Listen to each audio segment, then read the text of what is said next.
Movie की starting में हम यहाँ पर हमारी फीमेल लीड को देखते हैं जिसका नाम होता है शाओमी। और यहाँ पर वो सो रही थी तो फिर वो अपने बाजू वाले बेड में नोटिस करने लगती है कि उसका हस्बैंड लू तो अभी तक आया ही नहीं है।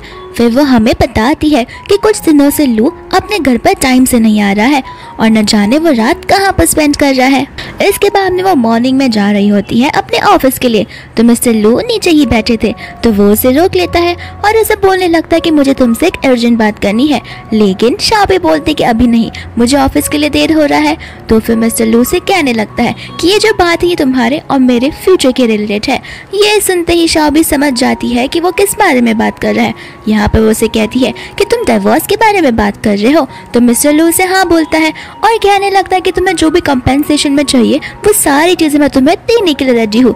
तो फिर यहाँ पर शाओमी उसे मना कर देती है एंड मिस्टर गू उसे बोलने लगता है कि ठीक है, मैं तुम्हें ये पूरा बंगलो साथ ही साथ मेरा ईस्ट एशियन वाली प्रॉपर्टी और सेकंड कंपनी तुम्हारे नाम पर कर दूंगा। ये सारी चीजें सुनकर शाओमी का गुस्सा आ जाता है तो वो उसे बोलने लगती है कि कोई ज़रूरत नहीं है, मैंने कहा ना मुझे तुम्हारे कोई भी फाइनेंशियल स्टेट्स नहीं चाहिए, मेरे पास रहने के लिए घर है, मैं खुद का ध्यान खुद से रख सकती हूँ। इतना बोलकर वो वहाँ से चली जाती है और बेचारी रोने लगती है।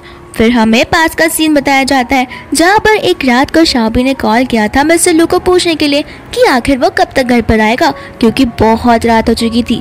लेकिन यहाँ पर उसका कॉल एक लड़की उठाती है जिसका नाम शीन होता है और उसका नाम सुनते ही हमारी शाओमी कॉल कट कर देती है और हमें बताने लगते हैं कि शीन मिस्टर लू का फर्स्ट लव है। तो फिर उसे लग रहा है कि वो उसके फर्स्ट लव के बीच में आ रही है और ये बात को याद करते हुए वो बहुत रोती है और तो और उनकी आज 3rd एनिवर्सरी भी होती है। फिर इसके बाद में मिस्टर लू जब अपने कैबिन में होता है तो फिर उसका असिस्टेंट आकर उससे साइन करवाने लगता है सारे के सारे एग्रीमेंट्स। यहाँ पर फिर वो उसे बताने लगता है कि कल ही आपकी वाइफ ने रेजिग्नेशन डाल दिया था। मिस्टर लू सोचने पड़ जाता है कि मैं तो बस डिवोर्स की बात कर रहा हूँ, इसने रेजिग्नेशन क्यों डाला। तो वो असिस्टेंट से पूछता है कि क्या तुमने रेजिग्नेशन को अप्रूव कर दिया। असिस्टेंट कहता है कि हाँ, एचआर को आपका और मैडम का रिलेशन पता है तो उन्हें लगा कि शायद उन्हें मैडम के डिसीजन को अप्रूव कर देना चाहिए, इसलिए उन्हें बिना सोचे समझे उन्हें अप्रूव कर दिया। ये बात सुनते ही लू को तो गुस्सा आने लगता है। इसके बाद में मस्त वो आराम से अपने घर पर बैठी होती है जहाँ पर उसे लू का टेक्स्ट आ जाता है। तो फिर वो उसे कहते कि बातें घुमाना बंद करो और मुझे ये बताओ कि हम डिवोर्स किस दिन ले रहे हैं। फिर यहाँ पर वो नेक्स्ट वीक के बारे में बात करता है एंड हम उन्हें डिवोर्स सर्टिफिकेट लेते हुए देख लेते हैं जहाँ पर उनका मैरिज कैंसिल कर दिया जाता है। लू से कहता है कि मैं तुम्हें ड्रॉप करना चाहता हूँ लेकिन शाओमी उसे साफ मना कर देती है और ये डिवोर्स वाला पेपर लेकर लू सीधा चला जाता है अपने मॉम डैड के पास में और उन्हें कहने लगता है कि अब तो आपने जैसा कहा था मैंने ठीक वैसा ही किया है, तो अब आपका टाइम आ गया है जहाँ पर आपने जो कहा था आप वो करेंगे। ये डिवोर्स पेपर देख के तो उसके मॉम डैड गुस्से में आ जाते हैं क्योंकि उन्हें पता नहीं था कि मिस्टर लू सचमुच डिवोर्स ले लेंगे। और इसके बाद में वो कॉल लगा लेती है अपनी बेस्टी मिमी को और उसको बताने लगती है कि मुझे तुमसे मिलने का बहुत इच्छा हो रहा है और तुम्हें पता है मैंने जो बुक लिखी थी वो एक नॉवेल बहुत जल्दी से अकम्प्लिश कर रहा है, यानी कि मार्केट में निकाल रहा है। ये बात सुनते ही उसकी फ्रेंड मिमी को बहुत अच्छा लगने लगता है। मिमी उसे बताने लगती है कि कुछ दिन पहले मैंने लू को देखा था लेकिन न जाने कि वो बहुत उदास दिख रहा था और मुझे वो इग्नोर कर चला गया। ये चीज सुनते ही शाओमी को अच्छा नहीं लगता लेकिन शाओमी उसे उसके डिवोर्स वाली बात नहीं बताती है। इसके बाद में यहाँ पर हम शाओमी को देखते हैं जो घूमने के लिए निकली थी लेकिन सामने से उसे मिस्टर लू दिख जाता है तो वो पीछे मुड़कर भागने वाली थी लेकिन वो खुद को समझाती है कि हमारे डिवोर्स को हुए अभी 7 मंथ्स हो चुके हैं तो मैं क्यों इससे भाग रही हूँ। यहाँ पर लू से कुछ भी बोलता इसके पहले उसके बाजू में एक लड़की आ जाती है, वही जिसका कॉल हमने शाओमी से सुना था और उसका नाम शीन होता है। फिर यहाँ पर वो उसे देखकर बोलने लगती है मन में कि 7 मंथ हो गए तभी मैं सोचूं कि तुमने मुझे क्यों छोड़ा। फिर यहाँ पर वो उसके पेट को नोटिस करती है और उससे पूछती है कि क्या तुम प्रेग्नेंट हो। तो फिर वो कहती है कि हाँ, मैं मिस्टर लू के बेटे के साथ प्रेग्नेंट हूँ। ये बात सुनते ही शाओमी समझ जाती है कि अब मैं समझूं ये हर रात इतनी देरी से क्यों आया करता था। फिर यहाँ से वो जाने लगती है जहाँ पर लू उसे रोकते हुए कहता है कि इसके पीछे एक रीजन है, मैं तुम्हें एक्सप्लेन कर सकता हूँ। लेकिन वो उसे बोलने लगती है कि तुम इस बच्चे के होने वाले डैड हो तो फिर प्लीज मुझे यहाँ से जाने दो, तुम्हारे और मेरे बीच में रिलेशन कुछ भी नहीं है। और जैसे ही वो जा रही होती है हम सामने से एक मास्क और चश्मे पहनने वाले लड़की को देखते हैं जो उसे पकड़ लेता है और यहाँ पर वो उसे देख के समझ जाती है कि तुम तो वही हो ना जो मुझे एयरपोर्ट पर मिले थे। वो कहने लगता है कि हाँ, मैं तो वही हूँ। इसके बाद में यहाँ पर वो लड़का उसे पूछता है पीछे क्या तुम्हारा एक्स करा है? शाबी उसे हाँ बोलती है। फिर यहाँ पर वो उसे कंधे पे हाथ रखकर कहता है कि बेबी तुम अपने एक्स से मुझे इंट्रोड्यूस नहीं करवाओगी। इतने में वहाँ पर उसका बच्चा आ जाता है जो उसे डैडी बोलने लगता है और उसे वहाँ से चलने के लिए कहता है। यहाँ पर लू तो पूरा कंफ्यूजन में ही रहता है। फिर शाबी उसे इग्नोर करते हुए आगे बढ़ जाती है। जहाँ पर वो लोग लिविंग रूम में बैठे थे तो शाबी सोच रही थी कि शादी जब हमारी हुई थी तब से वो मुझे चीट करता आ रहा है। और यहाँ पर उसकी आंखों से आंसू आने लगते हैं। जहाँ पर वो छोटे सा बच्चा उसे बोलने लगता है कि दीदी आप कब तक रोती रहोगी? जब भी मैं आपको देखता आप रोती रहती हो। अगर आपको रोना है तो फिर मेरे डैड के कंधों पर रहो ना। ये बात सुनते ही शाबी हंसने लगती है। जहाँ पर वो उसे पूछते कि तुम्हारा बेटा बहुत ही प्यारा है।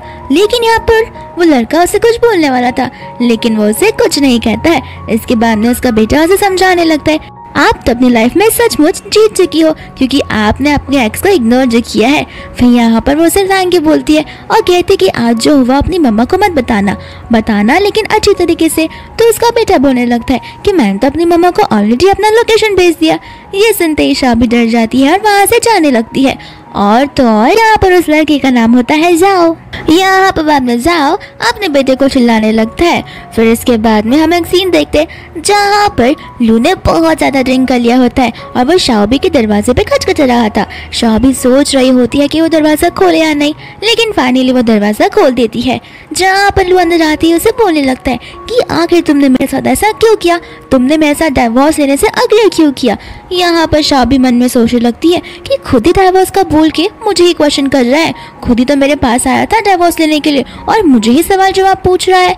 फिर इसके बाद में यहाँ पर वो उसके सामने रोने लगता है और तो वो उसे किस करने लगता है। जहाँ पर शाबी का गुस्सा आता है तो वो उसे थप्पड़ मार देती है और यहाँ पर उसे समझ में आ जाता है कि लू ने कुछ ज्यादा ही ड्रिंक कर लिया है। यहाँ पर लू से पूछने लगता है कि कल जो लड़का था वो कौन था और तुम्हारा और उसका रिलेशन क्या है? शाबी उसे बोलने लगती है कि वो मेरा बॉयफ्रेंड है लेकिन लू कहता है कि ऐसा हो ही नहीं सकता। मैं उसे तुम्हारा बॉयफ्रेंड बनने ही नहीं दूंगा। और वो बच्चा तो उसे डैडी भी बुला रहा था। शाबी उसे कहने लगती है कि वो मेरा मैटर है और मेरी लाइफ है। तुम और मैं 7 मंथ पहले ही अलग हो चुके थे तो मैं मेरी लाइफ में जो कुछ भी करूँ इससे तुम्हें कुछ फर्क नहीं पड़ना चाहिए और मैं वो नहीं करूँगी जो तुम मुझे करने के लिए बोलोगे। मेरी जो मन में आएगा मैं वो सारी चीजें करूँगी। यहाँ पर बाद में बेचारा लू इमोशनल होते हुए नीचे बैठ जाता है। जहाँ पर शाबी उसे बाहर निकाल रही होती है लेकिन यहाँ पर वो देखती है कि शीन का उसे कॉल आ रहा है तो फिर वो कॉल पिक कर लेती है और उसे कहने लगती है कि वो अब सो चुका है, तुम कल कॉल कर सकती हो। और ये सेम लाइन होती है जो लाइन शीन ने उसे उस दिन कॉल पर कही थी। फिर इसके बाद में सुबह वो ब्रेकफास्ट बना रही होती है जहाँ पर लू आकर उस पर गुस्सा होकर बोलने लगता है कि कल रात को तुमने शीन के फोन को क्यों आंसर किया? तो फिर वो उसे कहने लगती कि शीन तुम्हें बहुत बार कॉल कर रही थी, ऊपर से वो प्रेग्नेंट है तो मुझे लगा कि कहीं उसे कुछ हो ना जाए इसलिए मैंने कॉल कर उसे इन्फॉर्म कर दिया।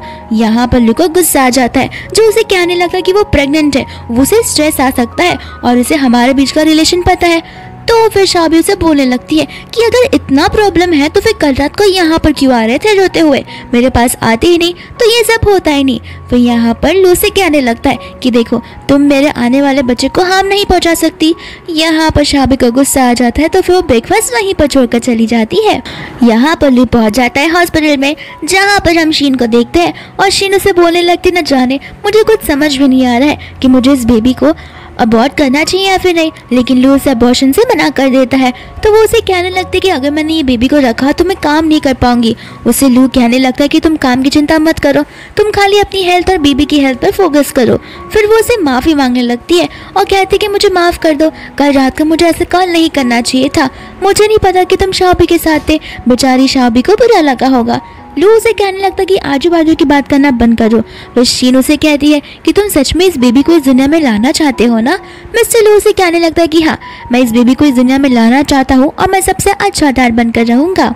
और यहाँ बाबा में हम रात का समय देखते हैं जहाँ पर शाबी अपनी बेस्टी मिमी और उसके एक मेल फ्रेंड हुओ के साथ में होती है। और यहाँ पर तो वो लू को गालियाँ ही दिए जा रही थी कि उसे क्या लगता है मैं जानबूझकर उसे स्ट्रेस दिलाना चाहती हूँ। मुझे तो टेंशन आ गया था क्योंकि वो प्रेग्नेंट थी, इसलिए बस मैंने उसके कॉल को आंसर कर दिया और उसे लगता है कि मैं उसके बेबी को मारना चाहती हूँ। आखिर वो मुझे ये सब कैसे बोल सकता है? मिमी यहाँ पर उसे अपना गुस्सा कंट्रोल करने के लिए बोलती है और वहाँ से जाने लगती है। फिर एक आदमी होता है जो वहाँ से गुजर रहा था और तो और वो लू का फ्रेंड होता है जो लू का नाम सुन लेता है, जहाँ पर शाबी उसे कर्स वर्ड्स बोल रही थी और उसके सामने हुआ बैठा हुआ था। फिर वो जाकर कैबिन के अंदर अपने फ्रेंड को बताने लगता है कि लू गेस करो अभी क्या हुआ, मैं यहाँ से गुजर रहा था तो मैंने किसी को तुम्हारा नाम बोलते हुए कर्स वर्ड्स बोलते हुए सुना है। यहाँ पर लू बोलता है कि मुझे फर्क नहीं पड़ता, तो वो उसे बताने लगता है कि वो तुम्हारी एक्स वाइफ थी एंड उसके साथ में एक बंदा भी था जो तुमसे ज्यादा हैंडसम दिखता है। यहाँ पर उसका दूसरा फ्रेंड उसके फ्रेंड को टपली मारकर बोलता है कि तुम्हें ये पास की चीजें निकालना बहुत जरूरी था क्या, और मिस्टर लू उठकर चला जाता है उन दोनों को देखने के लिए। यहाँ पर तो शाबी बहुत ज्यादा ड्रिंक कर रही थी और लू आकर उसे ड्रिंक करने के लिए मना करता है और वही वाला ड्रिंक वो पी जाता है। तो शाबी बोलने लगती है कि मुझे भी ड्रिंक करना है, जहाँ पर मिस्टर लू उसके लिए अलग से ड्रिंक बनाते हैं और उसे दे देते हैं। शाबी उसे आधा पीती है और आधा उसके पैर ऊपर फेंक देती है। यहाँ पर उसके फ्रेंड को लगता है कि लू को गुस्सा आएगा, लेकिन लू को जरा सा भी गुस्सा नहीं आता। वो उसे कहने लगता है कि मैंने तुमसे पहले भी कहा है कि तुम ड्रिंक मत क्या करो, लेकिन फिर भी तुमने आज ड्रिंक किया। फिर शाबी उसे मन में बोलने लगती है कि मुझे याद तो है कि इसने मुझे कहा था ज्यादा ड्रिंक करना मेरी सेहत के लिए अच्छा ही नहीं है, लेकिन वो तो मेरी फिक्र नहीं करता, तो मैं क्यों उसकी बात सुनूं। और यहाँ पर वो उसे कहने लगती है कि मेरी जो मर्जी होगी मैं करूंगी, और मुझे पास की बात नहीं याद है और मुझे ये भी नहीं याद है कि तुम कौन हो। यहाँ पर लू से कुछ नहीं बोलता, तो फिर बोलता है कि चलो मैं तुम्हें घर छोड़कर आता हूँ, लेकिन शाबी उसे मना करने लगती है। फिर यहाँ पर वो उसे उठाकर अपने घर पर लेकर चला जाता है। और यहाँ पर तो बेचारी शाबी की हेल्थ पूरी की पूरी खराब हो रही थी। जहाँ पर लू से कहते कि और ड्रिंक करना चाहोगी, तो वो फिर बाद में कहने लगती कि नहीं मैं वापस से कभी ड्रिंक नहीं करूंगी। और यहाँ पे हमें लोग बताने लगता है कि पास में भी ठीक ही ऐसा ही करती थी, ज्यादा ड्रिंक कर लेती थी फिर रिग्रेट करती थी और प्रॉमिस करती थी कि मैं वापस से कभी ड्रिंक नहीं करूंगी, लेकिन हर बार ऐसा ही होता था। फिर यहाँ पर वो उसे हक करने जा रहा था, लेकिन शाबी उसे अपने आप से दूर करने लगती है और बोलते कि नहीं तुम मुझे टच भी मत करो, मैं तुमसे बहुत अनकंफर्टेबल हूँ, तुमने मुझ पर चीज किया है और शीन के पेट में तुम्हारा बच्चा है। और यहाँ पर वो उसके साथ में जगाने लगती है, जहाँ पर लू उसे जबरदस्ती हक करता है और कहता है कि मैं पूरी लाइफ टाइम तुम्हारे साथ रहना चाहता हूँ और तो मैं उस सिचुएशन को तुम्हें एक्सप्लेन करना चाहता हूँ। लेकिन यहाँ पर शाबी उसके कंधों पर ही सो जाती है। इसके बाद में मॉर्निंग हो जाती है एंड शीन वहाँ पर आ जाती है शाबी से मिलने के लिए और यहाँ पर वो आकर उससे माफी मांगने लगती है। तो शाबी बोलती कि ठीक है माफ कर दिया, तुम यहाँ से जा सकती हो, लेकिन शीन इतनी आसानी से जाती नहीं, वो उसी घर पर आकर बैठ जाती है। फिर यहाँ पर वो उसे बोलने लगती है कि मुझे माफ कर देना, मेरा हस्बैंड उस रात को आया और तुम्हें डिस्टर्ब कर दिया। तो शाबी उसे कहने लगती कि कोई बात नहीं, वो तो अपने लवर के पास तो वापस आई गई क्योंकि वो अपने पास में से जुड़ा हुआ है। फिर यहाँ पर शीन उसे कहने लगती कि तुम भूल ही जाओ, आगे जाकर वो मेरा ही होने वाला है, और रही इस घर की बात तो ये घर भी मेरा ही होकर रहेगा। फिर शाबी मन में बोलने लगती है कि मुझे इसे जल्दी से यहाँ पर निकालना होगा क्योंकि ये प्रेग्नेंट है और अगर इसे कुछ हो गया तो सारा का सारा इंतजाम मुझ पर आ जाएगा। लेकिन यहाँ पर जाने से पहले वो बोलने लगती है कि मुझे वॉशरूम यूज करना है। तो फिर शाबी उसे वॉशरूम का रास्ता बता देती है और तो यहाँ पर शीन नोटिस करती है कि यहाँ पर जो वाइन रखी हुई है वो तो हमेशा लू पिया करता है, और वो सोचने पड़ जाती है कि कल रात को लू घर पर नहीं आया और उसका फोन भी बंद आ रहा था। इसके बाद में वो वॉशरूम चली जाती है। फिर उसे उसके चिल्लाने की आवाज आती है, जहाँ पर उसे लग रहा था कि वो गिर गई है। तो फिर वो जोर जोर से दरवाजे को खोलने लगती है और बहुत टेंशन में आ जाती है। दूसरा यहाँ पर वो चालाक शीन कॉल लगा लेती है लू को और उसे बोलने लगती है कि प्लीज जल्दी से आ जाओ, मेरे पेट में बहुत दर्द हो रहा है। और यहाँ पर वो चिल्लाने की आवाज सुन लेता है शाबी की और उसे कहने लगती है कि प्लीज आ जाओ। शाबी बहुत गुस्से में है। फिर यहाँ पर शाबी दरवाजे को तोड़ते हुए अंदर आती है, जहाँ पर उस बेचारे के हाथ में तो खून भी आने लगता है। फिर वो यहाँ पर शीन को ठीक ठाक देखती है और इस पर गुस्सा हो जाती है। यहाँ पर उसके हाथों का जो खून होता है वो शाबी के कपड़ों पर लग जाता है। फिर यहाँ पर वो चली जाती है उस पर गुस्सा करते हुए। उसी और शीन जब घर पर होती है तो फिर वो शाबी का शूज निकाल लेती है और उसका जो मार्क होता है वो अपने कपड़ों पर लगा देती है। शाबी यहाँ से जा रही थी तो फिर उसे लू दिख जाता है और वो सोचने लगती है कि आखिर लू यहाँ पर क्या कर रहा है। फिर बाद में वो उसे जबरदस्ती लेकर ऊपर घर चला जाता है। शाबी घर को तहस महस होता हुआ देखकर बहुत गुस्सा हो जाती है और वो सोचने पड़ जाती है कि मैं जब गई थी तो घर तो एकदम साफ सुथरा था, अचानक से ये सारी चीजें इतनी बिखरी हुई कैसी है। फिर बाम ने वो उसे कहने लगती कि विश्वास करो मैंने ये सब नहीं किया है। लेकिन लू से बोलने लगता है कि पहले मैं शीन को लेकर हॉस्पिटल जाऊंगा, हम इसके बाद में बात करेंगे।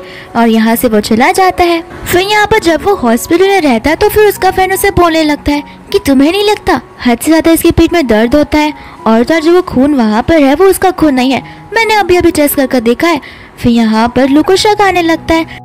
फिर इसके बाद में वो लोग अंदर जाने लगते हैं, जहाँ पर लू उसे सारी बात बताने के लिए बोलता है और कहता है कि ये जो खून है वो तुम्हारा नहीं है। तो वो उसे सब कुछ बता देती कि हाँ, मैं वॉशरूम गई थी जहाँ पर मैं अपने आप ही गिर गई थी। फिर बाद में शाबी ने अपने हाथों से दरवाजा तोड़ा, जिस वजह से उसके हाथों में स्क्रैच आ गए थे। फिर मैं बहुत ज्यादा डर गई थी और मैं नहीं चाहती थी कि मैं तुम्हें डिस्टर्ब करूं।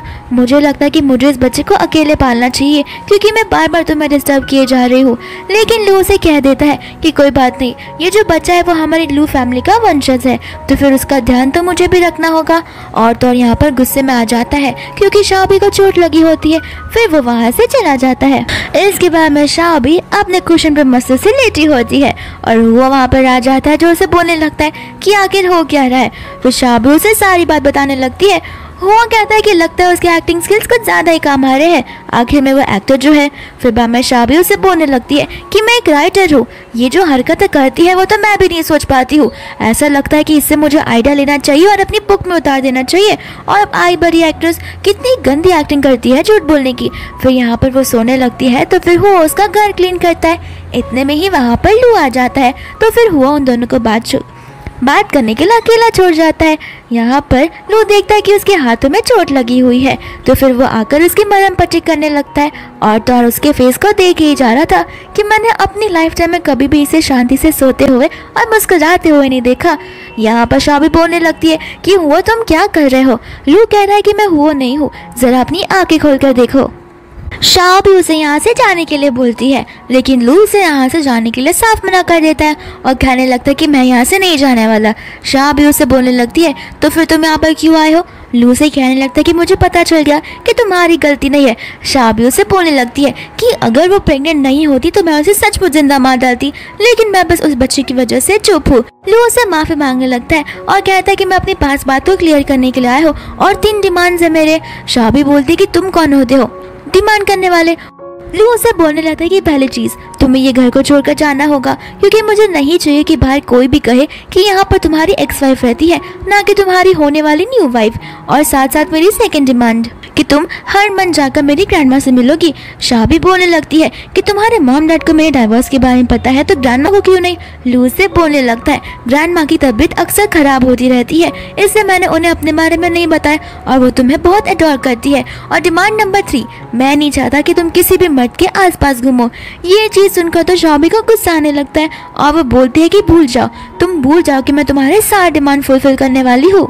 और रही बात इन सारे डिमांड्स की, तो मैं क्यों पूरा करूं। हमारा डाइवोर्स कब का हो गया, तुम मुझ पर ऑर्डर नहीं चला सकते। अब ये मेरी खुद की लाइफ है, मैं तुम्हारे ऑर्डर्स क्यों फॉलो करूं। यहाँ पर बाप ने बोलने लगता है कि प्लीज तुम मेरी सिचुएशन को समझो।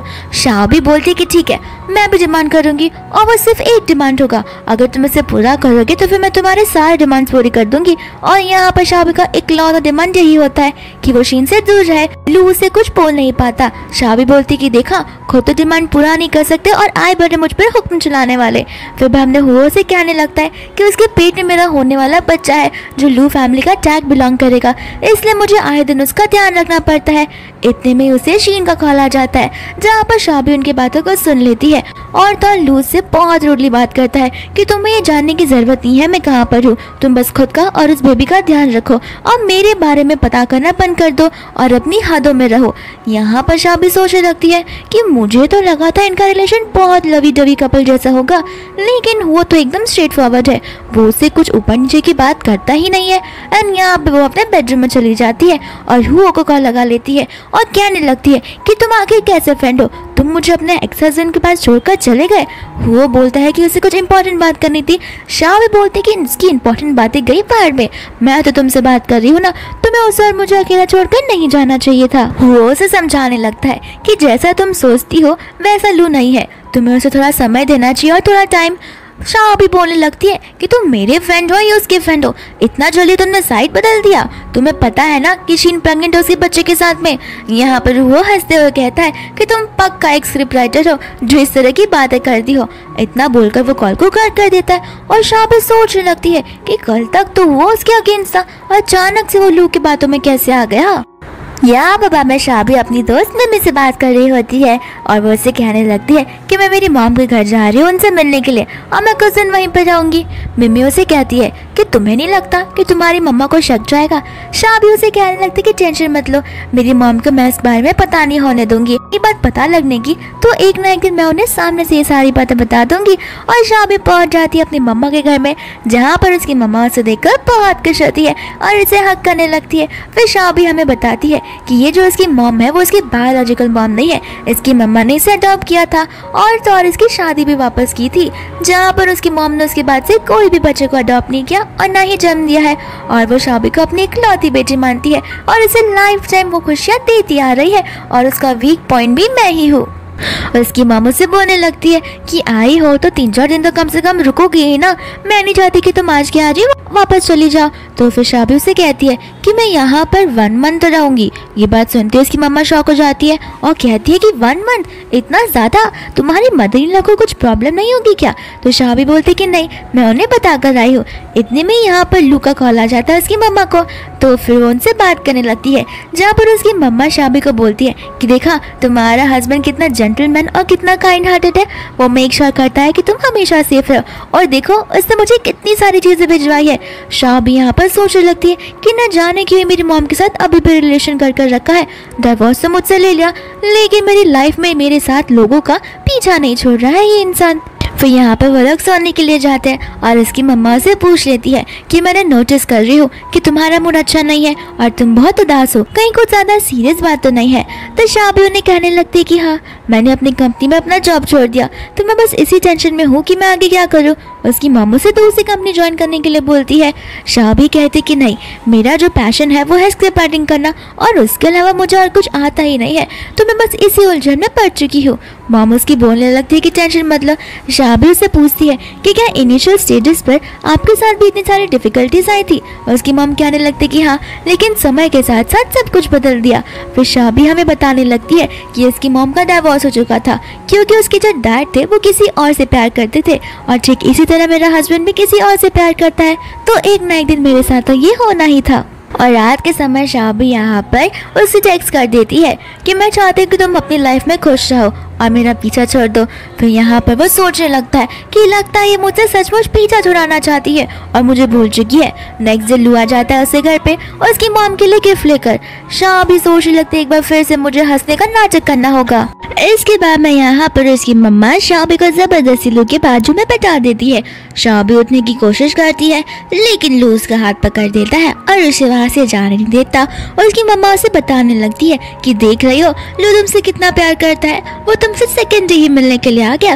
लेकिन शाबी यहाँ पर उसे कुछ कहती नहीं और बात को पलट कर बोलने लगती है कि मॉम लंच बनाने का टाइम आ गया है, तो आपको नहीं लगता कि हमें लंच बनाना चाहिए? और उसकी मम्मा से कहने लगती कि हाँ, मैं बाहर जाकर ग्रोसरीज का सामान लेकर आ जाती हूँ, तब तो तुम दोनों बैठकर बातें करो। और यहाँ पर बाद में वो उसे कहने लगता है कि मैं तुम्हें कभी भी नहीं छोड़ सकता क्योंकि तुम हमेशा मेरी लाइफ में रहोगी। शाबी उसे कहते तुम मुझे छोड़ नहीं सकते, क्या तुम्हें ये बात बोलते हुए जरा सी भी शर्म आ रही है? क्योंकि तुम्हारा मेरा डिवोर्स हो चुका है, डिवोर्स नहीं होता तुम ये बोल सकते थे, लेकिन तुम खुद आए थे मेरे पास डिवोर्स वाली चीज को लेकर। लू यहाँ पर उसे कुछ बोलता नहीं है क्योंकि उनकी अपनी ही सिचुएशन होती है। फिर फाइनली शाबी अपने घर से यानी कि अपनी मम्मा के घर से जाने लगती है और इसी मम्मा से कहती है कि ऐसे ही तुम आया करो, मुझे बड़ा अच्छा लगता है। और शाबी अपनी नई जॉब पर आ जाती है। इसके बाद में यहाँ पर सामने एक लड़की को देखती है और सोच में पड़ जाती है। फिर उसे याद आ जाता है कि ये तो जाओ है। जाओ बोलता है ठीक पहचाना। शाबी उसे कहती है वह एक्चुअली तुमने मास्क नहीं पहना ना, इस वजह से मैं तुम्हें पहचान नहीं पाई, लेकिन तुम क्या यहाँ पर कर रहे हो? तो वो उसे बताने लगता है कि मैं तुम्हारी मूवी में हूँ और तो मैं लीड एक्टर का प्ले कर रहा हूँ। शाबी ये सुनकर बहुत खुश हो जाती है। इसके बाद में मिस्टर लू जब अपने ऑफिस के कैबिन में होता है, वहाँ पर उसका फ्रेंड आता है, जहाँ पर वो उसे कहता है कि शीन का घर पर अकेली है, तो तुम्हें नहीं लगता कॉल कर तुम्हें उसकी हेल्थ के बारे में पूछना चाहिए? मिस्टर लू यहाँ पर फोन उठाता है और दे देता है अपने फ्रेंड को और कहता है कि इतनी फिक्र है तो खुद कॉल कर लो। यहाँ पर उसका फ्रेंड समझ जाता है कि मेरा अंदाजा ठीक निकला, वो अभी भी अपनी एक्स वाइफ से ही प्यार करता है और इस बच्चे के चक्कर में उसने उसे छोड़ा है। यहाँ पर बाद में हम एक ड्रेसिंग रूम का सीन देखते हैं, जहाँ पर एक्ट्रेस मिया साथ ही साथ हमारे एक्टर जाओ होता है और यहाँ पर शाबी जाओ को सारा का सारा डायलॉग्स और स्क्रिप्ट एक्सप्लेन कर रही होती है। फिर यहाँ पर मिया की डिजाइनर और स्टाइलिश बोलने लगती है, तुम शाह के गले में वो नेकलेस देख रही हो, वो एकदम लिमिटेड एडिशन वाला है। मिया बोलने लगती है, तो इसका मतलब ये थोड़ी ना है कि वो नेकलेस बस उसके पास हो। उसकी स्टाइलिश कहती है कि हाँ, पूरी दुनिया में सिर्फ ये एक ही है और तो और वो इसे ही मिला है। ये लगता है बहुत रिच फैमिली से बिलोंग करती है। मिया कहने लगती कि क्या करूँ मैं उसका, मुझे तो नहीं लगता कि रिच फैमिली से है, मुझे तो लगता है कि इसे किसी लड़के ने दिया होगा। देख रही हो किस तरीके से वो जाओ के साथ में चिपक कर हंस कर बातें कर रही है। यहाँ पर में सभी क्रू मेंबर्स बैठकर साथ में लंच करने होते हैं। मिया उन्हें बोलने लगती है कि अगर इस फिल्म के अकॉर्डिंग मैं ए क्लास एक्ट्रेस नहीं बनी तो फिर मुझे मेरे डैड वापस घर पे बुला देंगे, जहाँ पर मुझे उनका बिजनेस संभालना होगा। फिर उनकी क्रू मेंबर उन्हें कहने लगती है कि आप टेंशन मत लो, आप ए क्लास एक्ट्रेस में आने वाली सबसे क्लोज वाली हो, तो आप जल्दी उस लिस्ट में आ जाओगी। फिर यहाँ पर वो लोग उससे पूछने लगता है कि तुम्हें नहीं लगता तुम्हारी मॉम बहुत अनकंफर्टेबल होगी शाओबी, क्योंकि तुम रोज यहाँ पर रहती हो। शाओबी कहती कि नहीं, मेरी मम्मा इस चीज को लेके बहुत सपोर्टिव है। तो फिर बाद में मिया पूछने लगती है कि तुम्हारी मॉम करती क्या है, बिजनेस वुमन है। शाओबी कहती कि नहीं, मेरी मॉम एक ऑर्डिनरी वर्कर है। इसके बाद वो कहती कि ओके, तो शायद तुम्हारा बॉयफ्रेंड या हस्बैंड बहुत रिच होगा। शाओबी कहती कि नहीं, ना मेरा बॉयफ्रेंड है और ना ही मेरा हस्बैंड है। दूसरा यहाँ पर जाओ बैठकर अपने फ्रेंड के साथ कैसीनो में गेम खेल रहा था, तो उसका असिस्टेंट आकर उसकी सारी बातें बताने लगता है। जाओ बोलता है क्या सच में, सचमुच ये सारे रूमर्स फैल रहे हैं। असिस्टेंट कहता है कि हाँ, ये रूमर्स फैल चुका है कि मैडम शाओबी जो है वो किसी 60 इयर्स ओल्ड बुड्ढे को डेट कर रही है, तब जाके उनके पास इतने सारे पैसे हैं और ये मूवी कर पा रही है। जाओ सोचने लगता है कि मुझे कुछ ना कुछ तो करना ही होगा। तो फिर उसका फ्रेंड उसे कुछ भी करने से मना करता है और कहता है कि अगर तुम उसके मैटर में पड़ोगे तो तुम्हारी बेइज्जती भी हो सकती है, और क्या पता वो सच में ऐसा कर रही हो तो तुम्हारी इंसल्ट हो जाएगी। जाओ कहता है कि मैं जहाँ तक जानता हूँ वो ऐसी लड़की बिल्कुल भी नहीं है और ये सारी बातें तो झूमस है, तो हमें जल्दी ही से इसे खत्म करना होगा। उसका फ्रेंड बोलता है कि देखो जो भी करो लेकिन अपने इमेज पर कोई भी दाग मत उठने देना। यहाँ पर इसके बाद में उसका मैनेजर आ जाता है जाओ से बात करने के लिए और उसे बोलने लगता है कि ये तुमने क्या किया, तुमने जानबूझ के वो पोस्टर बता दे कि तुम दोनों का चक्कर चल रहा है, तुम क्या थोड़े से पागल हो, कंपनी तुम पर बहुत गुस्सा करेगी। जाओ कहता है कि कोई बात नहीं, गुस्सा ही करेगी, वो मुझे कहाँ निकाल सकती है और तब वो सारे मामलों को हैंडल कर देगी। जिसका मैनेजर बोलने लगता है कि हाँ हैंडल ही कर रही है बड़ी टेंशन में आके। दोस्तों यहाँ पर वो बेचारी आराम से आराम कर रही होती है, तो उसकी बेस्टी मिमी उसे कॉल करके बताने लगती है कि न्यूज़ देखा तुमने, तुम्हारी और एक्टर जाओ की फोटो वायरल हो रही है जहाँ पर तुम्हारे हाथ पे बंधा हुआ रेड कलर का ब्रेसलेट वो लोगों ने पहचान लिया है और सबको पता चल गया है कि तुम दोनों डेट कर रहे हो। शाह भी यहाँ पर शॉक हो जाती है और मम्मी से कहती है रुको मुझे फोन देखने दो क्योंकि मुझे कुछ भी नहीं पता है, मैं तो यहाँ पर आराम से सो रही थी। फिर शाह भी चली जाती है जाओ से बात करने के लिए और उसे कहती है कि तुम ये सब क्या कर रहे हो। जाओ से बोलने लगता है कि तुम्हारे लिए तो कर रहा हो। उससे वो याद दिलाती है कि तुम शादीशुदा हो। जाओ कहता है इसमें क्या हुआ, मैं डिवोर्स ले लूंगा। शाह भी बोलती है डिवोर्स लेना कोई आसान बात नहीं है। जाओ कहने लगता है कि इसमें क्या हुआ, तुम होती तो मैं 2 3 4 हमेशा के लिए डिवोर्स लेता सभी लड़कियों से और सिर्फ तुम्हारे साथ ही रहता। फिर यहाँ पर उसे कहती कि देखो ये एक रियल मैटर है, तुम्हें सीरियस होना होगा। फिर बाद में जाओ से बताने लगता है कि तुम जैसे मेरा बच्चा समझो, मेरा बच्चा नहीं है, वो मेरे भाई का लड़का है और तो अब मेरी शादी नहीं हुई है, मैं अभी भी सिंगल हूँ, मुझे इतना जल्दी बुढ़ा बनाना बंद कर दो। शाह भी बोलती कि सॉरी मुझसे मिसअंडरस्टैंडिंग हो गई थी। फिर वो बोलता है अब तो तुम मेरा प्रपोजल एक्सेप्ट कर सकती हो, लेकिन शाह भी उसे ना बोल देती है और कहती है कि मैं किसी और को पसंद करती हूँ। इसके बाद में वो अपनी स्टाफ से मिलती है और उसकी स्टाफ उसे कहती है तुम इतनी आराम से क्यों बैठी हो, तुम्हें डर नहीं लग रहा कि उसके फैंस तुम पर चढ़ उठेंगे। शाह भी बोलने लगती कि जाने दो, जो होगा अच्छे के लिए होगा और कुछ दिनों में वो लोग ये सारी बातें भूल भी जाने वाले हैं। इसके बाद में यहाँ पर उसकी फ्रेंड बोलती है कि मैं हमेशा नोटिस करती हूँ कि तुम्हें रेड कलर का ब्रेसलेट पहने रखती हो, आखिर ये तुम्हारे लिए इतना प्रीशियस है और ये तुम कब से पहनते आई हो। शाह भी बोलने लगती है कि इसे मुझे पहनते हुए 10 सालों के ऊपर हो गए। उसकी फ्रेंड बोलती है कि तुम तो बड़ी अच्छी निकली, तुम इतनी कीमती चीज को अब तक संभाल कर रखी हो। फिर शाह भी हमें इस ब्रेसलेट के पीछे की स्टोरी बताने लगती है। जहाँ पर वो बहुत छोटी थी और उसके डैड उसे ऑर्फनेज में छोड़कर चले गए थे और उस ऑर्फनेज में लू भी होता है जहाँ पर लू उसकी मदद करता है और उससे अच्छे से बात करता है। इसके बाद में कोई उसे अडॉप्ट कर लेता है, तो फिर जाते वक्त शाह भी उसे अपना रेड कलर का एक ब्रेसलेट दे देती है क्योंकि इसके पास 2 ब्रेसलेट होते हैं। इसके बाद वो लोग कभी नहीं मिलते, सीधा कॉलेज टाइम में मिलते हैं जहाँ पर शाह भी खुद उसके सामने बात करने के लिए जाती है और उसे वो रेड स्ट्रिंग बताती है और वो नोटिस करती है कि यहाँ पर तो लू बचपन में बहुत ज़्यादा एनर्जेटिक और स्माइल किया करता था, लेकिन जब से ये बड़ा हुआ है वो बहुत कोल्ड हार्टेड हो गया है और ढंग से स्माइल भी नहीं कर पाता। इसके बाद में उसकी बेस्ट मिमी शाबी को लेकर क्लब में आ जाती है और वहाँ पर वो एक लड़के को भी आती है जो कि मेल एक्टर होता है जो क्लब में काम क्या करते हैं। और मिमी उसे बोलने लगती है कि मुझे लग रहा था कि तुम बहुत लोनली हो, तो मैंने सोचा क्यों ना मैं तुम्हें एक गिफ्ट करूँ, और मैं इस क्यूट से बॉय को लेकर आ गई। इतने में वहाँ पर एक लड़की आती है जिसका नाम साओई होता है। तो फिर वो बाद में उसे झगड़ने लगती है और उस लड़के से कहती है कि तुम मेरे साथ चलो। यहाँ पर वो लड़का उसे माफी मांगते हुए कहता है कि मैं आज आपके साथ नहीं आ सकता क्योंकि मेरी पहली बुकिंग किसी और ने कर दी थी। फिर यहाँ पर साओई चिल्लाने लगती है मिमी पे।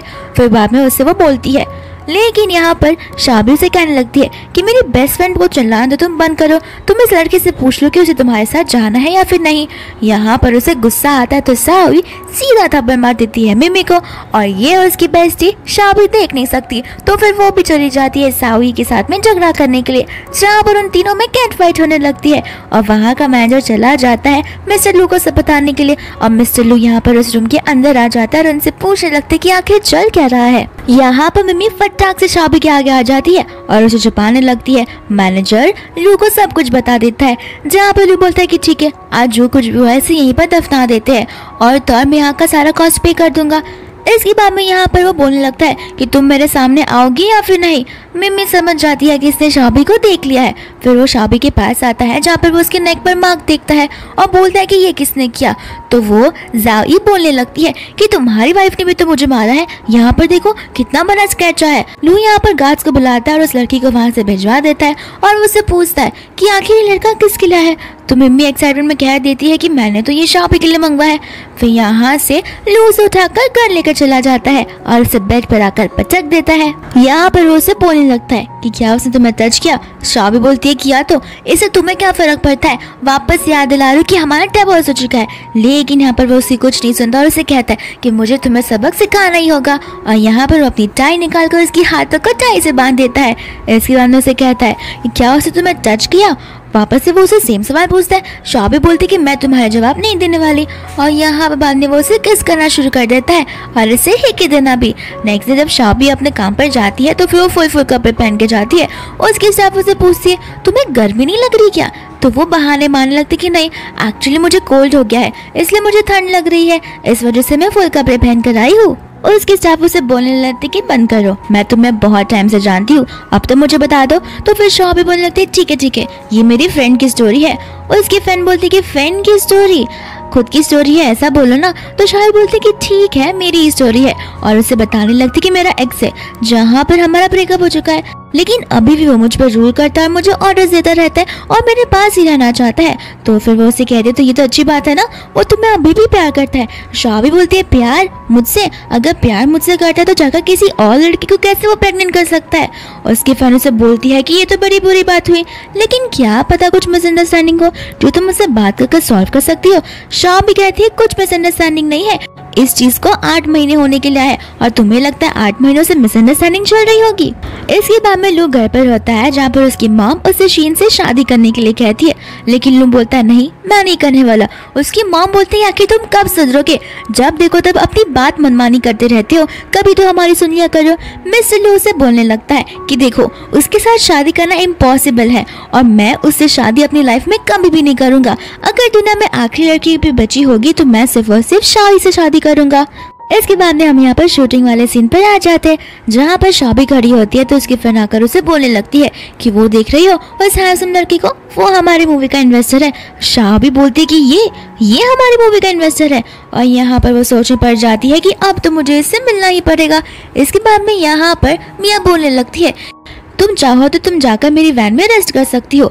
यहाँ पर उसकी फ्रेंड शाबी को बोलने लगती है कि लगता है ये तुमसे डरती है और तुमसे इनसिक्योर फील करती है, उसे लग रहा होगा कि कहीं तुम उसकी स्पॉटलाइट ना चुरा लो, तो वैसा ही करो जैसा ये कहती है। यहाँ पर शाबी वैन में जाकर सो जाती है।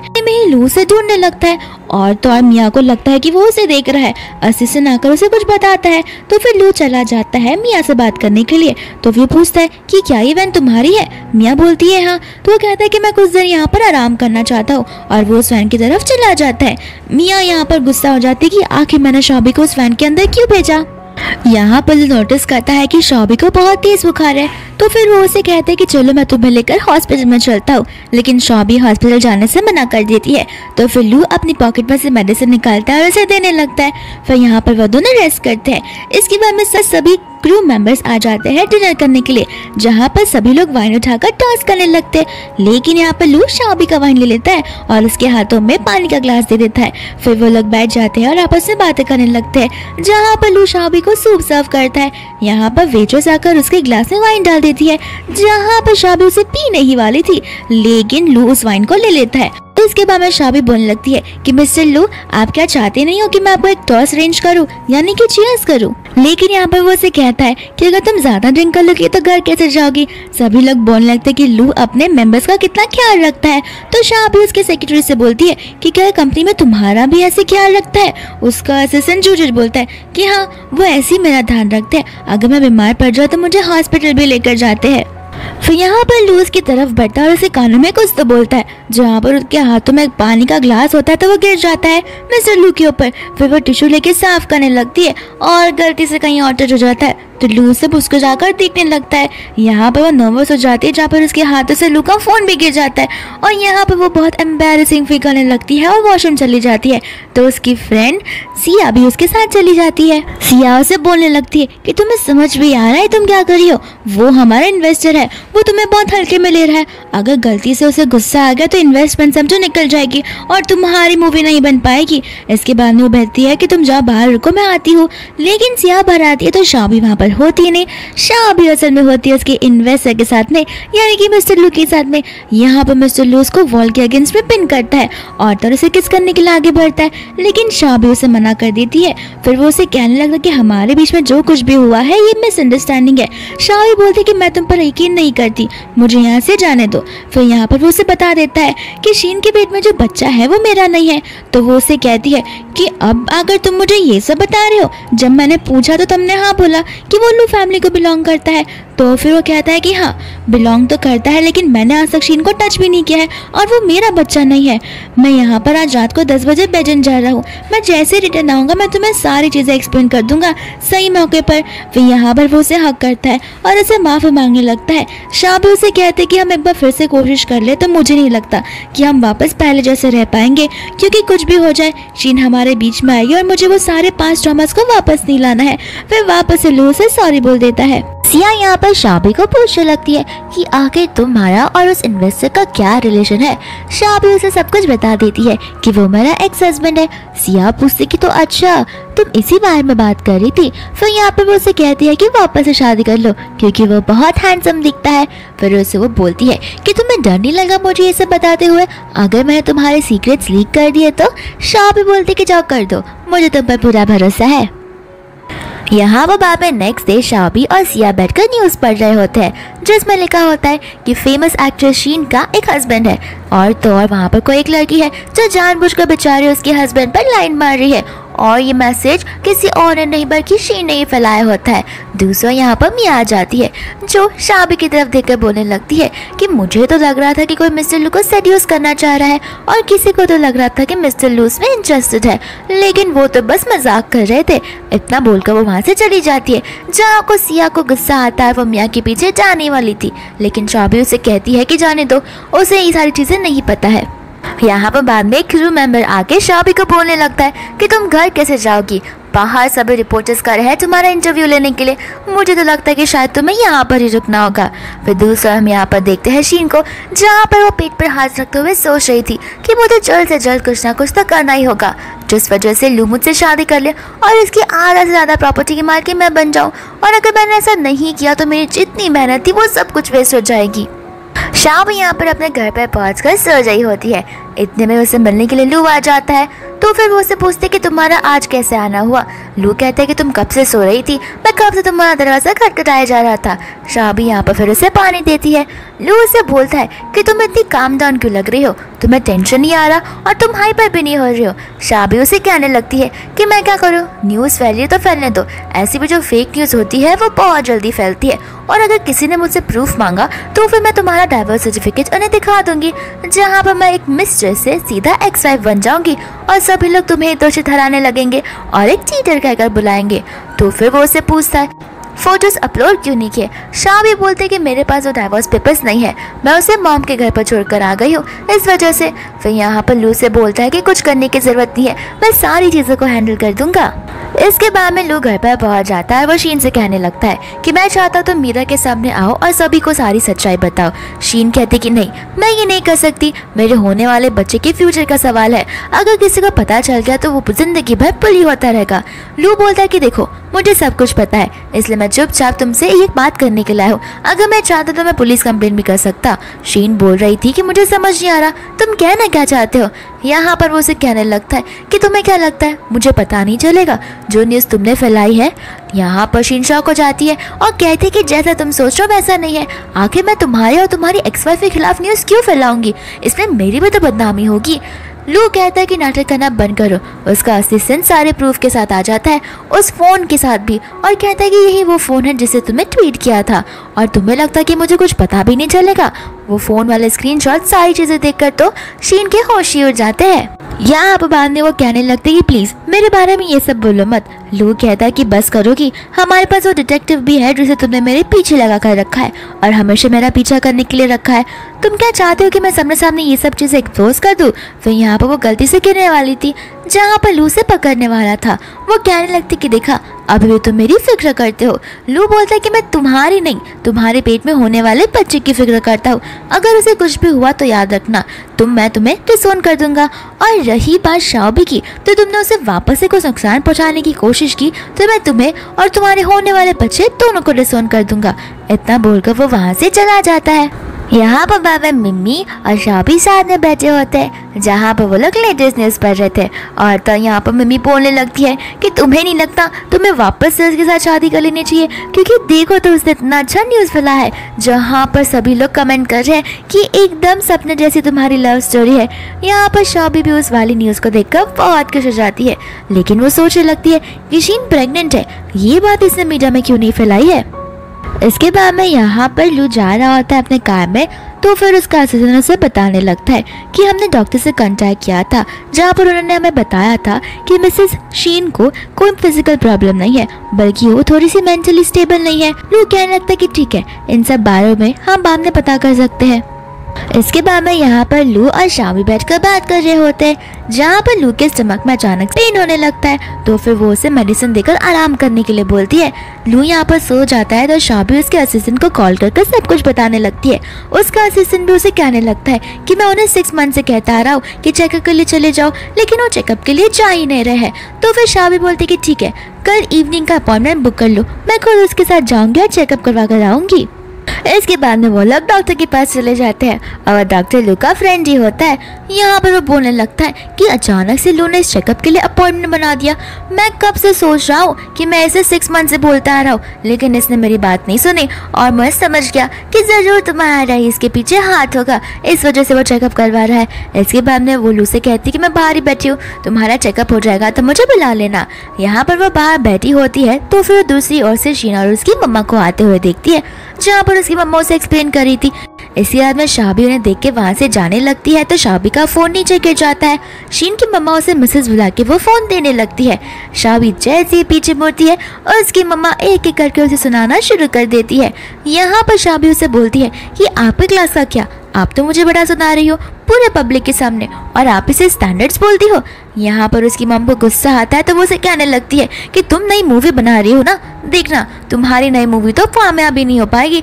लू फैमिली ने तुम्हें हमेशा से संभाल कर रखा है और तुम्हें लगता है कि तुम खुद से फेमस हुई हो, मुझे तो बिल्कुल नहीं लगता। यहाँ पर शाओबी उसकी मम्मा को बोल देती है कि अब मुझ पर इल्जाम लगाने से पहले अपनी बेटी को देखिए, जरा उसे पूछिए कि इसके पेट में जो बच्चा है क्या वो सच में लू का है।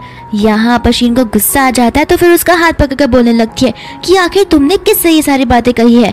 शाओबी बोलती कि मुझे क्या बोल रही हो। शाओबी जाने लगती है तो वो उसे खींचने लगती है जहाँ पर वो खुद भी गिर जाती है और शाओबी को भी गिरा देती है। और यहाँ पर शीन का वाटर ब्रेक हो जाता है तो फिर शाओबी घर पर आ जाती है कि कहीं बच्चे को कुछ होगा तो नहीं, लेकिन वहाँ की नर्स उसे बोलती बोलती कि कोई बात नहीं, ये प्री मैच्योर वाला बर्थ हो सकता है। और वो लोग यहाँ पर वेट कर रहे होते हैं। जहाँ पर शाबी डर रही थी तो फिर लू से कहता है कि तुम टेंशन मत लो, इसमें तुम्हारी कोई गलती नहीं है और मैं तुम पर पूरा भरोसा करता हूँ। फिर यहाँ पर वो अपना कपड़ा चेंज करने के लिए चला जाता है। दूसरा यहाँ पर शीन की मम्मा और तो वहाँ पर लू की मम्मा भी आ जाती है और वो दोनों मिलकर शाबी के ऊपर चढ़ जाते हैं और उस पर चिल्लाने लगते हैं। शीन की मम्मा उसे कहने लगती है, अगर तुमने मेरी बेटी को धक्का नहीं दिया होता तो अभी उसके साथ ये सब नहीं होता, अगर उसे कुछ भी हुआ तो तुम देख लेना। इसके बाद में यहाँ पर उसका डैड शाबी से पूछने लगता है कि तुम्हें पता है ना तुम दोनों का डिवोर्स हो चुका है, इसके बाद भी तुम दोनों एक दूसरे से कांटेक्ट कर रहे हो। शाबी उसे यहाँ पर हाँ बोलती है। उसका डैड बोलता है कि तुम्हें उसे कांटेक्ट नहीं करना चाहिए, लगता है तुम्हारी मॉम ने तुम्हें कुछ सिखाया नहीं है। शाबी उस पर चिल्ला कर बोलती है कि ये मेरा और उसका मैटर है, आपको मेरी मम्मा को बीच में लाने की कोई जरूरत नहीं है। उसके डैड को गुस्सा आता है और उसे थप्पड़ मार देता है, जहाँ पर शाबी का सर जो है वो वॉल से टकरा जाता है और उसे खून भी आने लगता है। इतने में वहाँ पर लू आ जाता है जो अपने डैड से बोलता है कि किसने आपको कहा किसे टच करने के लिए। फिर यहाँ पर उसे अपनी गोद में उठाता है और वहाँ से लेकर चला जाता है। यहाँ पर बाद में वो डॉक्टरों से बोलने लगता है कि तुम टेंशन मत लो, इससे बस थोड़ी बेड रेस्ट की जरूरत है, बाकी का जो दवा पट्टी है वो मैंने कर दिया। वो उसे पूछने लगता है कि आखिर तुम्हें डिवोर्स देने की क्या जरूरत थी, तुम दोनों तो बचपन से एक साथ थे ना। यहाँ पर लू से कहने लगता है कि वो भले ही मुझे याद रखी हो लेकिन उसके दिल में कोई और है। तो बोलता है कि तुम्हें एक बार उससे बात कर देखनी चाहिए ताकि तुम्हारे बीच की मिसअंडरस्टैंडिंग क्लियर हो पाए। तो फिर लू कहता है कि कोई बात नहीं, पहले हम इस मैटर को सॉल्व कर लेते हैं, उसके बाद में बाकी के मैटर्स को देख लेंगे। इसके बाद में यहाँ पर हमें बचपन का सीन दिखाया जाता है जहाँ पर हमें लू दिखता है और उसका भाई जो था वो पानी में गिर गया था और वो अब इस दुनिया में नहीं रहता। यहाँ पर उसकी मम्मा लू पर ही चिल्लाने लगती है कि ये सब तुम्हारी वजह से हो रहा है, अगर तुमने अपने भाई पर ध्यान दिया होता तो उसके साथ ये सब नहीं होता। इसके बाद में हमें कॉलेज वाला सीन दिखाया जाता है जिस दिन शाबी खुद सामने से आकर अपने आप को लू से इंट्रोड्यूस करवाती है और लू बोलने लगता है कि यही वो लड़की है। फिर यहाँ पर हम वापस से प्रेजेंट वाले सीन में आ जाते हैं। इसके बाद में यहाँ पर मिम्मी अपनी बेस्टी शाबी से मिलने के लिए आ जाती है और उसे वो कहती है, मुझे लगा कि लू तुम्हारे साथ बैठा होगा लेकिन तुम तो यहाँ पर अकेले हो और उसका डैड तुम्हें मार कैसे लगता है। शाबी बोलती कि छोड़ो ना, वो बात तो भूल जाओ, वो मुझसे बड़े थे इसलिए मैंने उन्हें कुछ कहा नहीं। इसके बाद में वो उसे कहते कि वो तुम्हें पिक करने के लिए आ जाएगा। शाबी को वो पिक करके अपनी वैन में बैठा देता है और वो सीधा चला जाता है लू के पास और जाते ही उसे पंच मार देता है और कहता है कि मैं तुम्हें इसके भरोसे इसलिए छोड़कर गया था क्योंकि मुझे तुम पर भरोसा था, लेकिन तुम्हारी वजह से देखो शाबी की क्या हालत हो गई है। शाबी यहाँ पर कॉल पर होती है तो वो पीछे मुड़कर देखती है और वो दोनों आपस में झगड़ रहे होते हैं जहाँ पर हो लू को बहुत मारा जा रहा था। यहाँ पर शाबी बाहर निकलकर उसे मारने के लिए मना करती है तो वो बोलता है तुम कार में बैठो, तुम अभी तक ठीक नहीं हुई हो। शाबी जाकर कार में बैठ जाती है तो फिर वो यहाँ पर लू को वार्निंग करने लगता है कि आइंदा आगे से कुछ भी अगर ऐसा हुआ जहाँ पर वो तुम्हारी वजह से हर्ट हुई है तो फिर तुम याद रखना। फिर वो वहाँ से चला जाता है। शाबी घर पर रहती है तो फिर उसे जाओ का कॉल आ जाता है। जाओ बोलता है कि इतना टाइम हो गया तुम मुझसे मिलने के लिए नहीं आई। शाबी कहते हैं कि शूटिंग खत्म हो चुकी और अब मेरा कोई काम नहीं है इसलिए, लेकिन अगर तुम्हें मुझसे कुछ काम है तो मैं तुमसे मिलने के लिए जरूर आ सकती हूँ। जाओ उसे कहने लगता है कि मूवी का जो रिलीजिंग इंटरव्यू है वो जल्दी होने वाला है तो मैं वहाँ पर तुम्हें एज ए स्पेशल गेस्ट बुलाने वाला हूँ जहाँ पर तुम एक फेमस राइटर बन जाओगी। शाबी कहती कि अपनी डींगे मारना बंद करो। जाओ कहता है कि मैं मजाक नहीं कह रहा, मैं तुम्हें सारे डिटेल्स भेज दूंगा। शाबी यहाँ पर अपने कलीग्स को लेकर लंच के लिए आ जाती है। उसकी फ्रेंड उसे बोलती है कि तुम्हें नहीं लगता ये बहुत एक्सपेंसिव रेस्टोरेंट है क्योंकि यहाँ पे बहुत एक्सपेंसिव डिशेस मिलते हैं। तो फिर बोलती कि कोई बात नहीं, मैं यहाँ पर टीम बॉन्डिंग के लाई हूँ। तो फिर टीम बॉन्डिंग करते हैं, पैसों को साइड में रखते हैं। वेटर्स आकर यहाँ पर बोलने लगते कि आपका बिल पे हो चुका है। शाबी समझ जाती है कि मैं इस होटल में पहले भी आ चुकी हूँ तो फिर वो लोग मुझे अभी भी लू की वाइफ समझते हैं इसलिए उन्होंने मेरा बिल पे ऑफ कर दिया है। यहाँ पर जी से कहने लगता है कि खूबसूरत होना भी कितनी अच्छी बात है, कोई भी आता है और तुम्हें तुम्हारा जो बिल होता है वो पे कर चला जाता है। ये चीज शाबी को अच्छी नहीं लगती तो शाबी बोलती कि तुम अपना मुंह बंद रख सकते हो। जी यहाँ पर उसे बुरा भला बोलने लगता है और उसके फ्रेंड से कहती कि उसे जाने दो, जी ने तुम्हें प्रपोज किया था लेकिन तुमने ना कह दिया इसलिए वो अब तुमसे बदला निकाल रहा है। शाबी सभी से कहने लगती है कि मैं यहाँ पर एक टीम बॉन्डिंग के लाई थी ना कि झगड़ा करने के लिए, तो बेहतर होगा अगर हम एक दूसरे के साथ में झगड़ा ना करें। तो यहाँ पर बाद में शाबी चली जाती है उस ऑर्फनेज में जहाँ पर उसका बचपन गुजरा होता है और वो यहाँ पर बच्चे के लिए बहुत सारी चीजें लाई होती है। दूसरा यहाँ पर वो एक पेड़ के नीचे बैठी थी जहाँ पर लू आ जाता है और शाबी उसे कहती है कि तुम यहाँ पर क्या कर रहे हो। लू उसे कहता है कि क्यों, सारे अच्छे काम तुम ही कर सकती हो, मैं नहीं। फिर शाबी उसे बोलने लगती है कि ये जगह याद है, ये वही जगह है जहाँ पर मैं गिरी थी और तुम मेरे फ्रेंड बने थे। फिर यहाँ पर लू से बोलने लगता है कि लगता है तुम उसे अभी भी नहीं भूली हो। शाबी यहाँ पर मन में बोलने लगती है ये खुद को तुम कर कर क्यों बुला रहा है। फिर यहाँ से वो चला जाता है। जब हमें पास का सीन दिखाया जाता है शाबी और लू का, जहाँ पे शाबी उसे वो रेड कलर का स्ट्रिंग बता रही होती है अपने हाथों में ब्रेसलेट वाला, और लू यहाँ पर उस ब्रेसलेट को देखकर सोचने लगता है कि न जाने क्यों वो उससे सबसे पहले मिली, काश ये मुझे सबसे पहले मिली होती। और यहाँ पर न जाने स्टोरी में एक मिस्ट्री क्रिएट होने लगती है। ऐसा लगने लगता है कि ये जो लू है वो बचपन वाला लू नहीं है, बल्कि वो उनका रियल बेटा है। इसके बाद में वो ऑफिस में काम कर रही होती है तो फिर उसे हॉस्पिटल से कॉल आ जाता है कि आपकी मम का कार एक्सीडेंट हो गया है। वह भागते हुए शाबी चली जाती है हॉस्पिटल में। वहाँ पर लू भी आ जाता है जो उसे कंसोल करने लगता है एंड डॉक्टर कह देते हैं कि आपकी मॉम का ऑपरेशन सक्सेसफुल रहा है, उन्हें बस थोड़ी रेस्ट की ज़रूरत है। वो अंदर जाती है तो उसकी मॉम कहने लगती है कि मैं बहुत डर चुकी थी, क्या पता मैं वापस जिंदा ना हो पाऊँ, तो मैं अपना सीक्रेट तुम्हें कैसे बता सकती थी। फिर यहाँ पर वो उसे अपना फ़ोन मांगती है और उसे सीक्रेट बताने लगती है। यहाँ पर उसकी मॉम बोलने लगती है कि इस फोटो में जो तुम लड़की को देख रहे हो वो कोई और नहीं बल्कि तुम्हारा रियल डैडी है। एक्चुअली में मैं और तुम्हारे डैड एक दूसरे को डेट किया करते थे, लेकिन उसने किसी और को प्रेग्नेंट कर दिया और तुम उनकी बेटी हो। फिर तुम्हारे डैड एक दिन आकर तुम्हें मेरे गेट पर छोड़कर चले गए क्योंकि उनके पास पैसे नहीं थे तुम्हें पालने पोसने के, और तभी मैं प्रेग्नेंट भी थी। और एक दिन यहाँ पर उसे पता चलता है कि लू फैमिली ने एक बच्चे को अडॉप्ट किया है और अब उनके दो बच्चे हो चुके हैं। तो फिर वो गया था वहाँ पर जहाँ पर उसने एक बच्चे को किडनैप कर लिया था और तो वो बेचारा पानी में गिर चुका था, जिस वजह से उसकी जान भी चली गई थी। एंड उसके बाद से तुम्हारे डैड जेल में चले गए, फिर उन्होंने सुसाइड कर लिया एंड तभी ही मैं एक बच्चे को जन्म देने वाली थी, लेकिन मैं सीढ़ियों से गिर गई तो मेरा अबॉर्शन हो गया और उसके बाद से मैं तुम्हें ऑर्फनेज से ले आई, सिर्फ और सिर्फ तुम ही मेरी बेटी हो।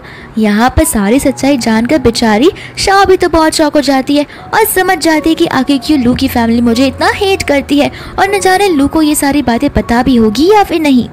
शाबी यहाँ पर बाहर निकलकर लू को देखती है और सोचने लगती है कि क्या लू रोज रोज मुझे देखकर यही सोचता होगा कि इसके भाई का जिससे मर्डर किया वो कोई नहीं बल्कि मेरा डैड ही है। यहाँ पर फिर वो उससे पूछती है कि क्या तुम्हें पहले ही से पता था कि मेरे रियल मॉम डैड कौन है।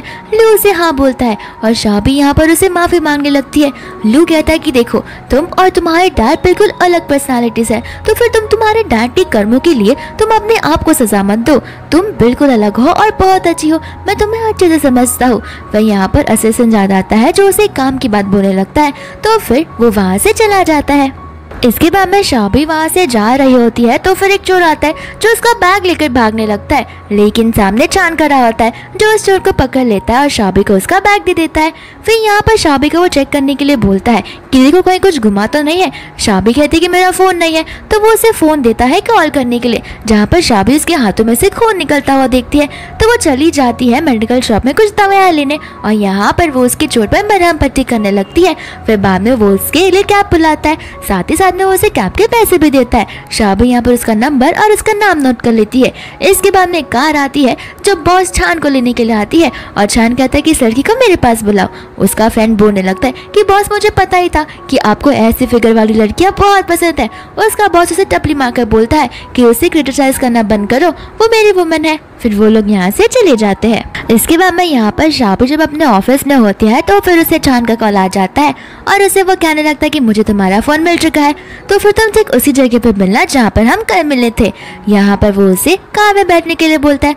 फिर इसके बाद में वो उसे उसके घर तक राइड देता है, जहाँ पर वो उसे कहने लगती है कि ये लो कल जो तुमने मुझे पैसे दिए थे। छान उसे कहता है कि मेरे पास पैसों की कमी नहीं है, लेकिन अगर तुम मुझे थैंक यू ही बोलना चाहती हो तो क्यों ना तुम मुझे एक मील पर ले चलो। शाबी यहाँ पर उसे कुछ कहती नहीं, तो फिर छान समझ जाता है और बोलता है कि ठीक है जरूर मत, ये लो तुम्हारा फ़ोन। और कब से कोई लू नाम का इंसान तुम्हें कब से कॉल किया जा रहा था। यहाँ पर फिर शाबी उसे थैंक यू बोलकर चली जाती है। दूसरी ओर छान जा रहा था, उसके आगे एक और कार आ जाती है और इस कार में से लू निकलता है। लू बाहर निकलते ही छान से पूछने लगता है कि आखिर तुम वापस कब आए। छान बोलता है कि इससे तुम्हें क्या। लू उससे पूछता है कि घर पर क्यों नहीं आ रहे हो। छान बोलता है कि कौन सा घर, मैं उस घर पर क्यों आऊँ। तो फिर लू से कहने लगता है कि अपने पेरेंट्स से मिलने के लिए। छान बोलता है कि पेरेंट्स और मेरे, वो तो तुम्हारे पेरेंट्स हैं मेरे नहीं, मैं तो एक अडॉप्ट किया हूँ बच्चा हूँ। मेरे बनने के बाद भी उन्होंने मुझे रिकॉग्नाइज नहीं किया और मैं क्या ही बोल सकता हूँ। फिर यहाँ पर हमें पता चलता है कि बचपन में शाओबी जिस बच्चे से मिली थी वो छान होता है, ना कि लू। और यहाँ पर शाओबी को वो सारी सच्चाई नहीं पता होती। फिर यहाँ पर लू से बोलने लगता कि देखो, तुम चाहे तो मेरा घर, मेरी प्रॉपर्टी और मेरा कंपनी, मैं सारी की सारी चीज़ें तुम्हारे नाम पर करने के लिए रेडी हूँ, लेकिन शाओबी प्लीज़ तुम ऐसे कुछ मत करना और सोचना भी मत शाओबी के बारे में।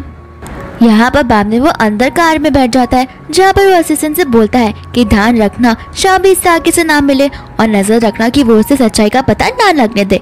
इसके बाद में शाओबी हॉस्पिटल के बाहर आती है तो वहाँ पर चान आ जाता है। शाओबी उसे कहने लगती है कि हाँ एक्चुअली मेरी मॉम को ऑपरेशन हुआ है, इसलिए वो यहाँ पर कुछ दिन के लिए आराम कर रही है। चान उसे कहते हैं कि क्यों ना तुम अपनी मॉम से मुझे मिलाओ। शाओबी बोलती कि नहीं नहीं, उसकी कोई ज़रूरत नहीं है। फिर बाद में यहाँ बाबा में छान उसके बहुत क्लोज जाने की कोशिश करता है, लेकिन इतने में वहाँ पर लू आ जाता है। तो फिर छान उसे कहते हैं कि क्यों, ये तुम्हारा हस्बैंड है?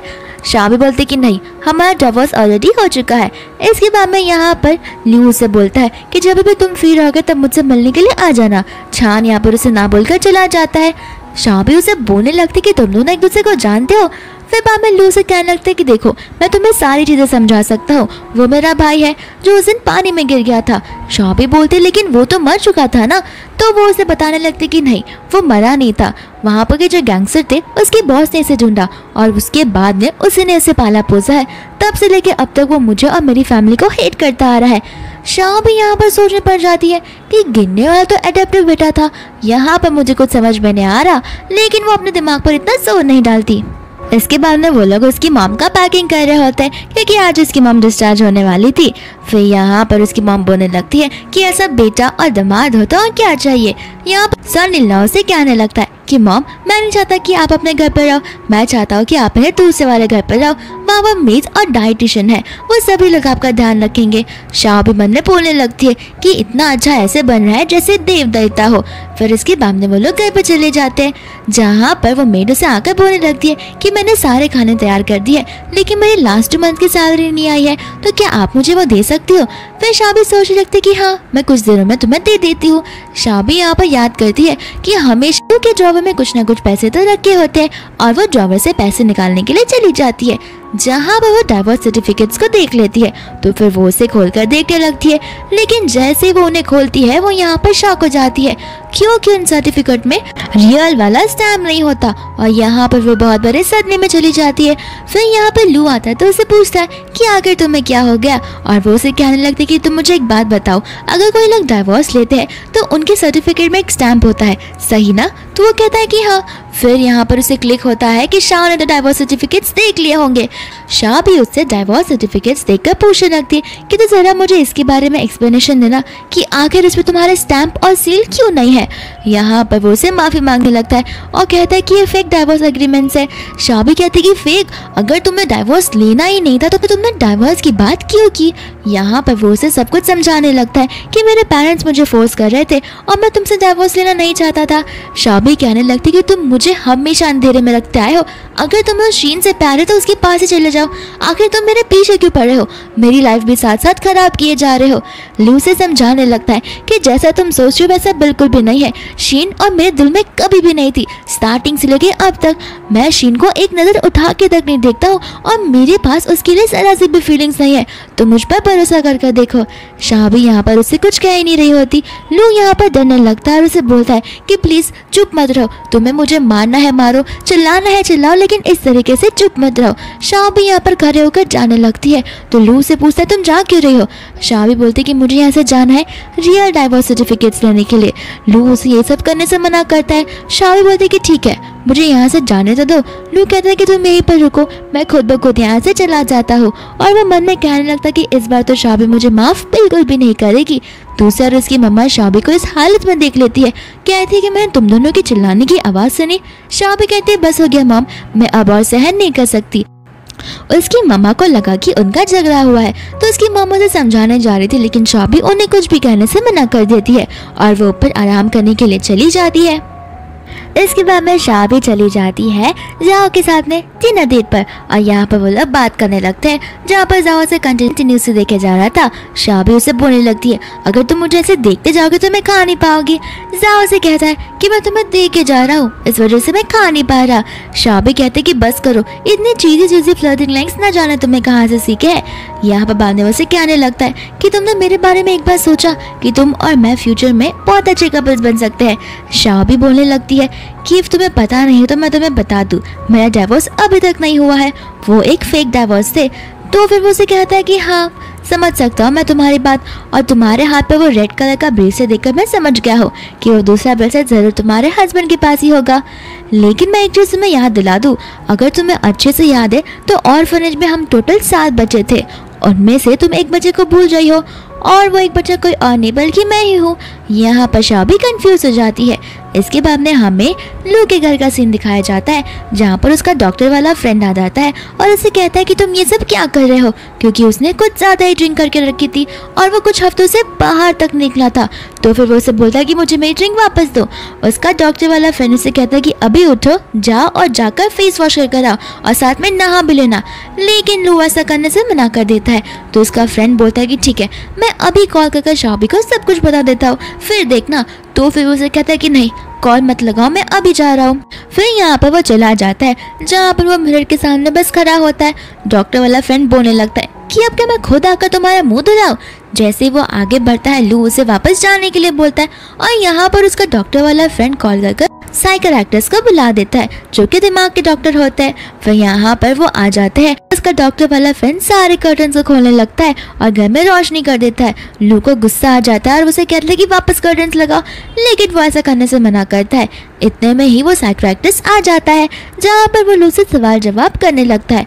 लू उन्हें बताने लगता है कि मेरी नींद 2 वीक से बराबर नहीं हुई है और तो मैं सोना भी भूल चुका हूँ। मुझे ना बाहर जाने का मन करता है ना कुछ खाने का मन करता है, मुझे चुपचाप पड़े रहने का मन करता है। यहाँ वह बाद में वो उसे बताने लगता है कि आखिर कोई तो चीज़ हुई होगी ना जिस वजह से तुम इस सिचुएशन में पड़ गए। तो फिर वो कहने लगता है कि हाँ मेरी वाइफ मुझे हमेशा के लिए छोड़कर चली गई है। फिर बाद में यहाँ पर वो डॉक्टर अपना टेप रिकॉर्डिंग स्टार्ट कर देता है जहाँ पर वो उसे अपनी सारी बातें बताने के लिए बोलता है और एक एक कर लू से सब कुछ बता देता है। शाबी यहाँ पर एक रेस्टोरेंट में होती है जहाँ पर लू के दोनों फ्रेंड्स से मिलने के लिए आ जाते हैं और जी तो बहुत ज़्यादा गुस्से में होता है। जी यहाँ पर बैठकर उसे सारी बातें बताने लगता है और पूछता है कि तुम अपने बचपन से इतनी ज़्यादा ऑब्सेस्ड हो क्या? तुम्हें पता है जब लू और छान एक दूसरे से किडनैप हुए थे उस टाइम पे छान को पानी में गिरा दिया गया था और छान वही लड़का है जो बचपन में तुम्हारे साथ था। यहाँ पर छान की जान चली गई थी ऐसा उसकी फैमिली मेम्बर्स को लग रहा था। तो फिर उन्होंने लू के ऊपर बहुत टॉर्चर किया। उन्होंने उन्हें 7 दिन तक कमरे के अंदर बंद रखा और ना बाहर जाना खेलना कूदना उसका सब कुछ बंद कर दिया था। लेकिन उन्हें बाद में पता चला छान तो अभी जिंदा है क्योंकि एक गैंगस्टर के बॉस ने उसे बचा लिया था। और रही बात आज की तो तुम यही सोचती रहोगी ना कि आखिर वो घर पर हमेशा लेट क्यों आता था? इसके लिए ताकि वो अपने आप को कंट्रोल कर सके क्योंकि उसने तुम्हें सारी सच्चाई नहीं बताई थी। वो तो बचपन वाला लड़का है ही नहीं और तुम हर बार बचपन वाली बातें करती रहती थी जिस वजह से वो हर दिन गिल्ट में रहा करता था। इस वजह से उसके पास कोई और चॉइस नहीं था। शाबी उसे बोलने लगती है अगर ये सारी बात थी तो उसने मुझे बताई क्यों नहीं? जी उसे कहने लगता है उसे डर था अगर वो तुम्हें सब कुछ बता देगा तो तुम उसे छोड़कर चली जाओगी क्योंकि छान तुमसे प्यार नहीं करता लेकिन लू तुमसे बेहद प्यार करता है। या और तुम्हें पता है जिस दिन तुम रियल वाला डिवोर्स पेपर साइन करवाने गई थी उस दिन से लेकर अब तक वो बेचारा डिप्रेशन में है, इतना कि उसे हॉस्पिटल में एडमिट करना पड़ा है। ना वो कुछ खाने का मन करता है ना उसे कुछ देखने का, वो मानो जीना छोड़ ही चुका हो। यहाँ पर शाबी को बहुत ज़्यादा बुरा लगने लगता है और शाबी चली जाती है हॉस्पिटल में उसके साथ बात करने के लिए। शाबी यहाँ पर मिलते ही उसे चिल्लाती है, साथ साथ उसे माफ़ी भी मांगने लगती है। लियो भी उसे कहता है कि मुझे तुम्हें ये सारी बात पहले से बता देनी चाहिए थी लेकिन मैं तुम्हें ये सब नहीं बता पाया। फिर यहाँ पर चान भी उससे बात करने लगता है जहाँ पर चान और शाबी के बीच में भी सब कुछ नॉर्मल हो जाता है और तो शाबी को उसका रियल प्यार लू मिल जाता है। लेकिन अचानक से एक दिन शाबी किडनैप हो जाती है और उसे किडनैप करने वाला कोई और नहीं बल्कि शीन का डैडी होता है। शाबी उसे समझाने की कोशिश कर रही थी कि जो कुछ भी हुआ है शीन की वजह से हुआ है, मेरी वजह से नहीं। उसके डैडी से बोलने लगते कि नहीं, शीन को अब्रॉड तुम्हारी वजह से भेजा गया, मेरी बेटी मुझसे दूर तुम्हारी वजह से रही है और तो अब इस दुनिया में नहीं रही, सिर्फ और सिर्फ तुम्हारी वजह से। इतने में वहाँ पर छान और तो लू आ जाता है शाबी को बचाने के लिए। यहाँ पर शाबी बड़ी चालाकी से अपने पैर से उसके अंकल को मार देती है, जहाँ पर वो अंकल के हाथ से चाकू गिरने वाला था। फिर यहाँ पर छान आता है और लू आता है और दोनों उनसे फाइट करने लगते हैं। शाबी तो यहाँ पर बेहोशी हो जाती है। यहाँ पर बाद में डॉक्टर्स आके उन्हें गुड न्यूज़ देने लगता है कि शाबी बेहोश प्रेगनेंसी की वजह से हुई है। यहाँ पर लू को यकीन नहीं होता कि शाबी प्रेग्नेंट है। फिर यहाँ पर वो शाबी को बहुत बड़ा थैंक यू बोलता है एक कंप्लीट फैमिली बनाने के लिए और तो उसे प्रॉमिस करता है कि जिन चीज़ों से तुम गुजरी हो और मैं गुजरा हूँ, मैं वो अपने बच्चे को कभी गुजरने नहीं दूंगा और मैं एक बहुत अच्छा फादर बनकर दिखाऊंगा। फिर यहाँ पर वो उसे थैंक यू बोलते हुए उसके फोरहेड पर किस कर देता है। और इसी के साथ ये मूवी यहीं पर खत्म हो जाती है।